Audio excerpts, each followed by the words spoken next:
Hey, this is Zach from MachineProducers.com and you're watching WinkSound. In today's tutorial, I'm going to be showing you how to import your samples into Maschine. To begin, you're going to want to click the disk button in the top left corner. This is going to open up your computer's directory. Now you're going to want to find where you saved your file. For today's tutorial, I'm going to be importing a kit from P5 Audio's Dubstep Monster kits and patches.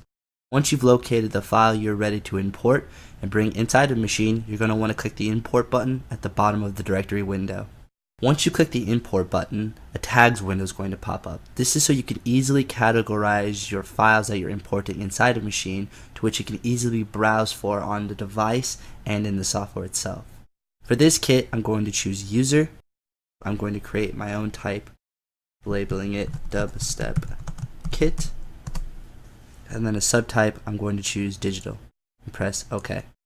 Once the files are finished importing inside of Maschine, you can go to the samples menu, choose user or whatever bank you saved it under, your type, and then the subtype. Now you can locate all your samples that you've just imported inside of Maschine. Any further questions about Maschine, feel free to hit me up on Twitter @RufioBeats. Join the conversation by following WinkSound on Facebook, Twitter, and YouTube to keep up with everything you need to know about music and audio technology.